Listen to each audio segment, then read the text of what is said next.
দেখুন, এখানে বিজেপি যারা করেন স্বাভাবিক, তারা তাদের পলিটিক্যাল ন্যারেটিভ বলবেন, তারা নিজেদের ডিফেন্ড করবেন ইনস্পাইট অফ দ্য ফ্যাক্ট যে ভয়ঙ্কর কিছু জঙ্গি হামলা তাদের আমলেই হয়েছে এবং এমন সব এলাকায় হয়েছে যেটা পুরোপুরি তাদের নিয়ন্ত্রণে ছিল, এবং এই ঘটনা তারা বাইপাস করার চেষ্টা করবেন, এটা নিয়ে কোনো থাকে না, এটা নিয়ে বিতর্কের কিছু নেই, সেটা স্বাভাবিক।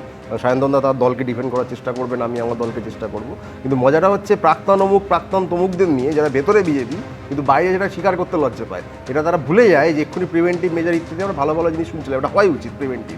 কিন্তু পুলওয়ামার ক্ষেত্রে ধরুন 11টা ইন্টেলিজেন্স ইনপুট, 11 ইন্টেলিজেন্স ইনপুটকে পুরোপুরি ডিনাই করা, ইগনোর করা হয়েছিল, এবং তারপরে যখন সেখানকার রাজ্যপাল সত্যপাল মালিক বলেছিলেন যে একটা হেলিকপ্টার দিন কারণ এখানে সিকিউরিটির রিস্ক আছে, তখন সেটা অ্যালাউ করা হয়নি।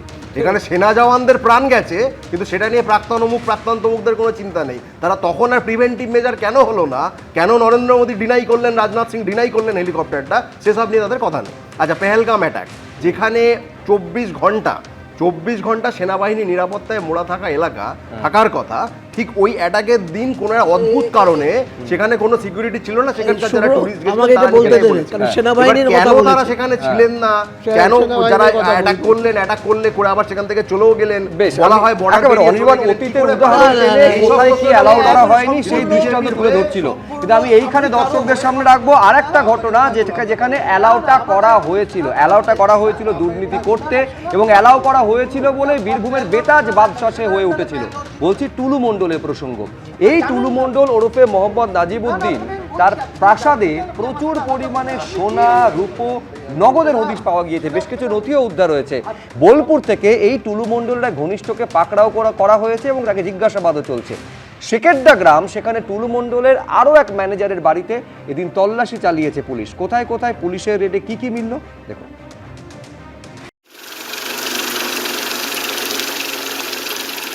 কোটি কোটি টাকা, কেজি কেজি সোনা রূপো,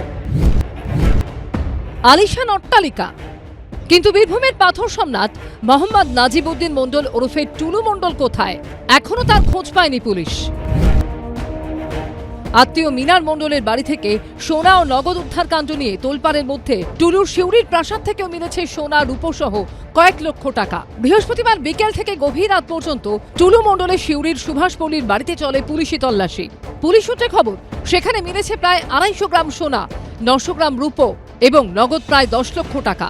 তল্লাশি শেষে তাদেরকে বের করে দিয়ে বাড়ি সিল করে দেয় পুলিশ। কি হলো দিদি? কি দেখা হলো? আপনারা কি করতেন বাড়িতে? আপনারা কি করতেন? মুখ্যমন্ত্রী শুভেন্দু অধিকারী জানিয়েছেন, নগদ ও সোনা মিলিয়ে 50 কোটি টাকা উদ্ধারের পর টুলু মণ্ডলের ব্যাংক অ্যাকাউন্ট থেকে 93 কোটি টাকা ও অন্যান্য নথি সিজ করা হয়েছে।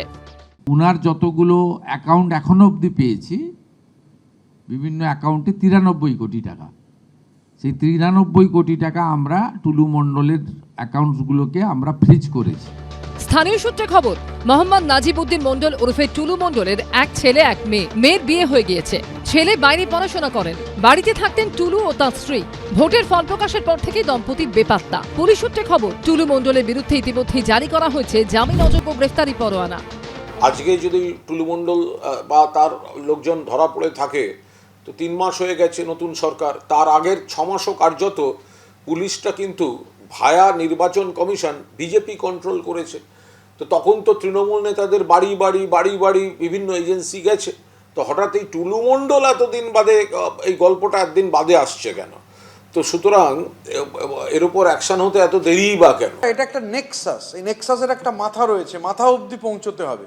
সরকারকে এটা নিশ্চিত করতে হবে এই মাথা অবধি যাতে পৌঁছানো যায়, এর রুট অবধি যাওয়া প্রয়োজন, এবং এর সঙ্গে জড়িত সবার বিরুদ্ধে ব্যবস্থা গ্রহণ করা, এবং এদের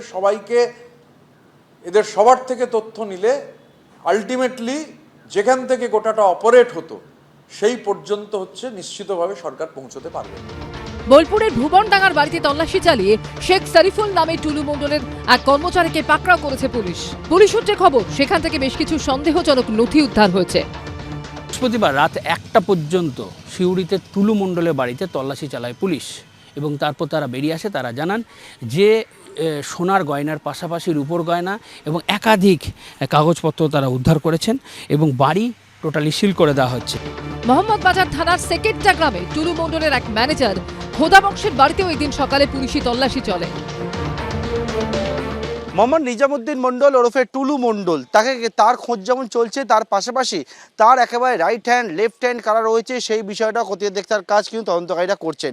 যেমন আমরা এই জায়গায় যে জায়গায় দাঁড়িয়ে রয়েছে এটা হচ্ছে মোহাম্মদ বাজার থানা এলাকার সেকেন্ডা গ্রাম, এবং সেইখানে হচ্ছে টুলু মণ্ডলের অন্যতম যে ঘনিষ্ঠ একেবারে রাইট হ্যান্ড বলে পরিচিত খোদা বক্স, তার বাড়িতে একেবারে কেন্দ্রীয় বাহিনীকে সঙ্গে করে নিয়ে মোহাম্মদ বাজার থানা পুলিশ, অতিরিক্ত পুলিশ সুপার তারা এসে পৌঁছেছে, হানা দিয়েছে। ভারকাটা গ্রামে টুলু মণ্ডলের সহযোগী সরতাজ মোল্লা ওরফে বাপ্পা, খুরশিদ শেখ এবং আত্মীয় আপেল মোর্তাজার শিউরির বাড়িতেও এই দিন তল্লাশি চালায় পুলিশ।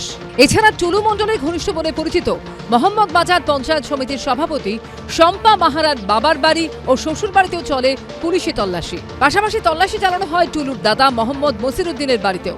ভাস্কর মুখোপাধ্যায় ও পার্থপ্রতিম ঘোষের রিপোর্ট, এবিপি আনন্দ। এবিপি আনন্দ, এগিয়ে থাকে, এগিয়ে রাখে।